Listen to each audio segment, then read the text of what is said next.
Hello बच्चों, let's see this question. The question says the number of ways in which 12 books can be put in 3 shelves, 4 on each. Option A is 12 factorial divided by 4 factorial का whole cube. Option B is 12 factorial divided by 3 factorial into 4 factorial का whole cube. Option C is 12 factorial divided by 3 का cube into 4 factorial. And option D is none of these. तो यहाँ पे बच्चों हमारा क्या की कंसेप्ट, यहाँ पे जो हमारा की कंसेप्ट है बच्चों वो है हमारा fundamental of multiplication. According to fundamental of multiplication, according to law, अगर हमें a is multiplied right by n number of times, यानी कि अगर a हमारा मल्टीप्लाई हो रहा है n नंबर ऑफ टाइम्स के लिए, तो वो क्या हो जाता है, वो हो जाता है a n. नाउ अब हम अपने गिवन क्वेश्चन में हैं, तो हमें यहाँ पे क्या गिवन है, हमें गिवन है कि हम पे 12 बुक्स है जिनको 3 शेल्फ्स में रखना है. तो सपोज ये हमारा एक शेल्फ है, ये एक सेकंड शेल्फ है और ये थर्ड शेल्फ है. तो इसमें हमें 12 बुक्स को रखनी है और हर एक शेल्फ में हमारी 4-4 बुक्स होनी चाहिए, यानी कि first, second, third, fourth, 4 book यहाँ पे, 2, 3, 4 बुक इस शेल्फ में और 1, 2, 3, 4, यानी कि हमें ऐसे ऐसे 4 बुक रखनी है. तो यहां से बच्चों हमारा यहाँ पे जो हमारा फर्स्ट शेल्फ है वो क्या हो जाएगा, अब टोटल बुक्स कितनी है 12, तो होगा यहाँ पे 12 सी और फर्स्ट पे कितना है 4. और अब हम यहाँ पे अपना सेकंड शेल्फ देखेंगे.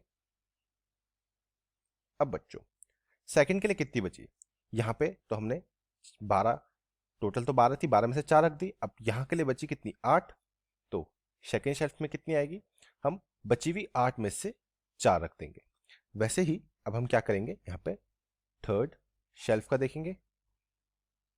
तो थर्ड शेल्फ में कितनी बची है 4, हम पे 12 में से 4 बुक तो बची और 4 में से हमने 4 रख दी यहाँ पे. तो अब यहाँ पे total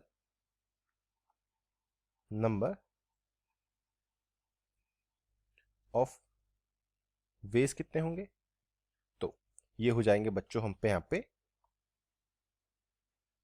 12 C4 into 8 C4 into 4 C4. अब यहाँ पे बच्चों हमें पता है जो हमारा NCR का जो फॉर्मूला होता है n factorial r factorial into n minus r factorial. तो अब हम यहाँ पे यही वाला फॉर्मूला अप्लाई करेंगे. तो ये क्या बन जाएगा, ये बन जाएगा हमारा यहाँ पे बच्चों 12 factorial divide by 4 factorial and 12 minus 8 into 8 factorial into 8 factorial divide by 4 factorial और 4 माइनस 4 इंटू 4 फैक्टोरियल इंटू यहाँ पे आएगा 4 फैक्टोरियल डिवाइड बाय 4 फैक्टोरियल. अब 4 माइनस 4 विच इज 0 और 0 फैक्टोरियल हमारे यहाँ पे 1 होता है, तो इंटू 1. अब यहाँ पे बच्चों हमारा 8 से 8 डिवाइड हो जाएगा एंड 4 से 4 डिवाइड होगा. तो हम पे यहाँ पे क्या बचेगा, हम पे यहाँ पे बचेगा हमारा 12 फैक्टोरियल बचेगा 12 factorial divide by 4 factorial into 4 factorial into 4 factorial.